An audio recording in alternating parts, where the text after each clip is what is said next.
Hi friends, ರಾಯರ ಆಶೀರ್ವಾದದೊಂದಿಗೆ welcome to my RV creator tech YouTube channel. ಎಲ್ಲರೂ ಹೇಗಿದ್ದೀರಾ? ಐ ಹೋಪ್ ಎಲ್ಲರೂ ಚೆನ್ನಾಗಿದ್ದೀರಾ. ಸೊ ಇವತ್ತಿನ ವಿಡಿಯೋದಲ್ಲಿ ನಿಮಗೆ ಅನ್ವಾಂಟೆಡ್ ಇಮೇಲ್ ಬಂದರೆ, ನಿಮ್ಮ ಇಮೇಲ್ ಅಕೌಂಟು ಸ್ಟೋರೇಜ್ ಫುಲ್ ಆಗಿದ್ದರೆ ಅದನ್ನು ಹೇಗೆ ಸರಿ ಮಾಡ್ಕೊಳ್ಳೋದಂತ ತಿಳಿಸ್ಕೊಡ್ತಾ ಇದ್ದೀನಿ. ಅದಕ್ಕಿಂತ ಮುಂಚೆ ನಮ್ಮ ಚಾನಲನ್ನು ಫಸ್ಟ್ ಟೈಮ್ ನೋಡ್ತಾ ಇದ್ದರೆ ಪ್ಲೀಸ್ ಸಬ್ಸ್ಕ್ರೈಬ್ ಮಾಡಿ, ಹಾಗೆ ಬೆಲ್ ಬಟನ್ ಒತ್ತಿ ಆಲ್ ಅಂತ ಸೆಲೆಕ್ಟ್ ಮಾಡಿ. ನಾನು ಹಾಕೋ ಎಲ್ಲ ವಿಡಿಯೋ ನೋಟಿಫಿಕೇಷನು ಬರುತ್ತೆ. ವಿಡಿಯೋ ಸ್ಕಿಪ್ ಮಾಡಿಬಿಡಿ, ಫುಲ್ ನೋಡಿ, ಇದು ಯೂಸ್ಫುಲ್ ಇನ್ಫಾರ್ಮೇಷನ್ ನಿಮಗೆ. ಇವಾಗ ಜಿಮೇಲ್ ಅಕೌಂಟನ್ನು ಓಪನ್ ಮಾಡ್ಕೊಳ್ಳಿ. ಸೊ ಇಲ್ಲಿ ನಿಮಗೆ ತುಂಬ ಬೇಡದೇ ಇರೋ ಆ್ಯಪಿಂದೆಲ್ಲ ಇಮೇಲ್ ಬಂದಿದೆ ನೋಡಿ. ಇದರಿಂದ ಏನಾಗಿದೆ ಅಂದರೆ, ನಿಮ್ಮ ಇಮೇಲ್ ಅಕೌಂಟಿಂದು ಸ್ಟೋರೇಜು ಫುಲ್ ಆಗಿರ್ತದೆ. ಇದನ್ನು ನಾವು ಇವಾಗ ಆ ಬೇಡದೇ ಇರೋ ಆ್ಯಪಿಂದ ಇಮೇಲ್ ಬರೋದನ್ನು ಸ್ಟಾಪ್ ಮಾಡಬೇಕು. ನಾವೀಗ ಅದನ್ನು ಕ್ಯಾನ್ಸಲ್ ಮಾಡ್ಕೋಬೇಕು. ಅದನ್ನು ಹೇಗೆ ಮಾಡೋದಂತ ತಿಳಿಸ್ಕೊಡ್ತೀನಿ ನಾನಿವಾಗ. ಸೊ ಮೇಲ್ಗಡೆ 3 ಲೈನ್ಸ್ ಬಂದಿದೆ ನೋಡಿ, ತೋರಿಸ್ತಾ ಇದ್ದೀನಿ ನೋಡಿ. ಅದನ್ನು ಕ್ಲಿಕ್ ಮಾಡಿ.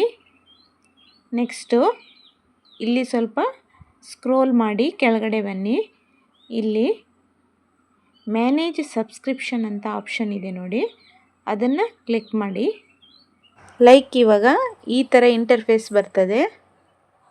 ಸೊ ಇಲ್ಲಿ ಬೇರೆ ಬೇರೆ ಅಕೌಂಟಿಂದ ನಮಗೆ ಇಮೇಲೆಲ್ಲ ಬಂದಿದೆ ನೋಡಿ. ಇಲ್ಲಿ ತುಂಬ ಅಕೌಂಟಿಂದ ಇಮೇಲ್ ಬಂದಿರುತ್ತೆ. ಇದರಲ್ಲಿ ನಿಮಗೆ ಯಾವ ಅಕೌಂಟಿಂದ ಇಮೇಲ್ ಬರೋದು ಬೇಡ, ಅದನ್ನು ಕ್ಯಾನ್ಸಲ್ ಮಾಡಬೇಕಂತ ಆ ಅಕೌಂಟ್ ಮೇಲೆ ಕ್ಲಿಕ್ ಮಾಡಿ.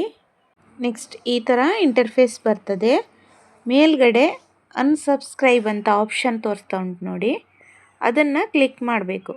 ಆವಾಗ ಈ ಅಕೌಂಟಿಂದ ನಮಗೆ ಇನ್ನೂ ಇಮೇಲ್ ಬರೋದಿಲ್ಲ. ಮತ್ತು ಇಲ್ಲಿ ಅನ್ಸಬ್ಸ್ಕ್ರೈಬ್ ಅಂತ ಆಪ್ಷನ್ ಇದೆ ನೋಡಿ, ಅದನ್ನು ಕ್ಲಿಕ್ ಮಾಡಿ. ಆವಾಗ ಈ ಅಕೌಂಟಿಂದ ನಮಗೆ ಇಮೇಲ್ ಬರೋದು ಕ್ಯಾನ್ಸಲ್ ಆಗುತ್ತೆ. ಇನ್ನು ಮುಂದೆ ಇಮೇಲ್ ಬರಲ್ಲ ಈ ಅಕೌಂಟಿಂದ. ಅದೇ ಥರ ನಿಮಗೆ ಯಾವ ಅಕೌಂಟಿಂದೆಲ್ಲ ಇಮೇಲ್ ಬರೋದು ಬೇಡ, ಆ ಅಕೌಂಟನ್ನೆಲ್ಲ ಸೆಲೆಕ್ಟ್ ಮಾಡಿ ಅನ್ಸಬ್ಸ್ಕ್ರೈಬ್ ಅಂತ ಕೊಡಿ. ಆವಾಗ ಕ್ಯಾನ್ಸಲ್ ಆಗುತ್ತೆ. ಆ ಅಕೌಂಟಿಂದ ಇಮೇಲ್ ಬರೋದು ಕ್ಯಾನ್ಸಲ್ ಆಗುತ್ತೆ. ಬೇಡದೇ ಇರೋ ಅಕೌಂಟಿಂದ ಇಮೇಲ್ ಬರೋದನ್ನೆಲ್ಲ ಕ್ಯಾನ್ಸಲ್ ಮಾಡ್ಕೊಳ್ಳಿ. ಆವಾಗ ನಿಮ್ಮದು ಇಮೇಲಲ್ಲಿ ಸ್ಟೋರೇಜು ಫುಲ್ ಆಗಲ್ಲ. ಸೊ ಅರ್ಥ ಆಗಿದೆ ಅಲ್ವಾ ಫ್ರೆಂಡ್ಸ್? ಈ ವಿಡಿಯೋ ನಿಮಗೆ ಇನ್ಫಾರ್ಮೇಟಿವ್ ಆಗಿದ್ದರೆ ಪ್ಲೀಸ್ ನಮ್ಮ ಚಾನಲನ್ನು ಸಬ್ಸ್ಕ್ರೈಬ್ ಮಾಡಿ. ಇದೇ ಥರ ಇನ್ಫಾರ್ಮೇಟಿವ್ ವಿಡಿಯೋ ಜೊತೆ ಮತ್ತೆ ಬರ್ತೀನಿ. ಅಲ್ಲಿ ತನಕ ಬಾಯ್ ಬಾಯ್, ಟೇಕ್ ಕೇರ್ ಫ್ರೆಂಡ್ಸ್.